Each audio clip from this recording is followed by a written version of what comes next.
माजलगाव तहसील कार्यालयासमोर विविध मागण्यासंदर्भात उपोषण चालू आहे। काय मागण्या आहेत या ठिकाणी आपण संबंधित उपोषणकर्ते आहेत त्यांच्याकडून जाणून घेणार आहोत।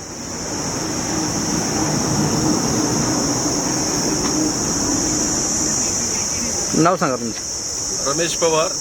मी इथं जे उपोषणकर्ते आहेत त्यांना भेट देण्यासाठी आलेलो आहे। मागील 2 महिन्यापासून इरला ह्या गावामधील काही नागरिक समाजकंटक यांनी येळा तांड्यामधील जे लोक आहेत शेतकरी यांच्या पाईपलाईन JCB घालून फोडून टाकलेल्या आहेत। तर ह्या लोकांचं अतोनात नुकसान झालेलं आहे। शासन दरबारी प्रत्येकाकडे निवेदन दिलेले आहे। माननीय तहसीलदार यांना पण भेटून सांगितलेलं आहे। SP साहेबांना ह्या गोष्टी माहीत आहेत।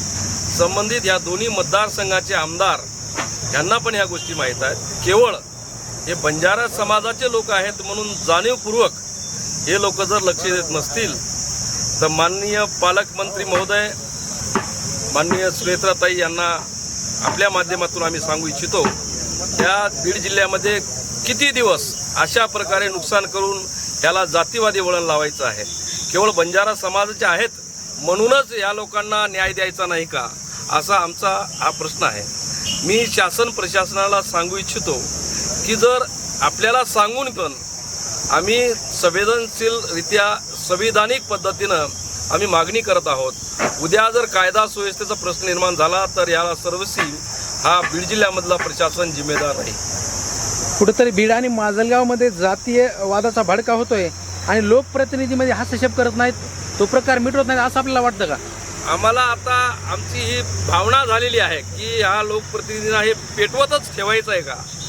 आम्ही तर आतापर्यंत कुठलाही जातीवादी वळण बंजारा समाजाने लावलेला नाही, परंतु ह्या नेत्यांना किंवा इथल्या राजकर्त्यांना हे जातीवादी वळण लावून हा बीड जिल्हा कायम पेटवत ठेवायचा का, असा आम्हाला प्रश्न पडलेला। या ठिकाणी आज उपोषणाचा किती दिवस आहे?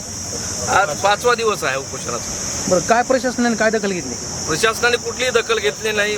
तहसीलदार साहेबांनी आदेश काढलेला आहे, परंतु संबंधित तहसीलदार आणि त्याचा महसूल आणि पोलीस प्रशासनाने घटनास्थळी जाऊन ह्या लोकांना न्याय देण्याचा जो निर्णय घेतला पाहिजे तो कदाचित तो घेतला जात नाही असं मला वाटतं।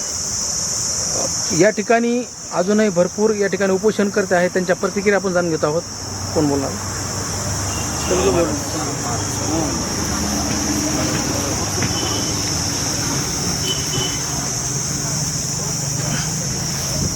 आपल्याला कुठल्या कुठल्या अडचणीत आहेत जेणेकरून आपण या ठिकाणी उपोषणाला बसला आहात?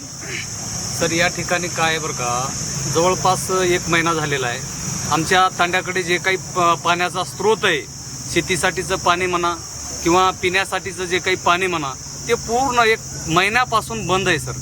त्या अशा तीव्र टंचाईमध्ये पिण्याचा पाण्याचा एकदम गंभीर प्रश्न निर्माण झालेला आहे। जनावराला पाणी आणायचं सुद्धा लांबून आणावं लागतं आहे। महिलांची पाण्यासाठी भटकंती चालू झालेली आहे आणि अक्षरशः जे काही तांड्याचं क्षेत्र आहे ते एकूण क्षेत्र जवळपास 200 ते 250 एकर पूर्ण ओलिताखाली क्षेत्र आहे आणि ते पूर्ण अक्षरशः त्या तांड्यातल्या शेतकऱ्यांचं पूर्ण पिकाचं नुकसान झालेलं आहे। ते जळून पूर्ण ते पाण्याविना पिकं सगळे जळून गेलेले आहेत। आता या पिकाची नुकसान भरपाई कोण देणार, हा एक प्रश्न मोठा उद्भवत आहे आणि आमची रीतसर मागणी, आमचं पाण्याचा स्रोत चालू करून द्यावा आणि जे काही नुकसान झालेलं आहे पिकाचं, एकदम जळून खाक झालेली जी पिकं आहेत त्याचा आम्हाला पंचनामा करून ती भरपाई मिळावं, एवढीच आमची अपेक्षा आहे। आपल्या पाईपलाईन फोडण्यात आल्या आपण सांगताय, तर यामध्ये याच्या अगोदर आपलं त्यांचं आणि आपलं काही कुठं झालं होतं काय की भांडणं वगैरे काय झाले होते का?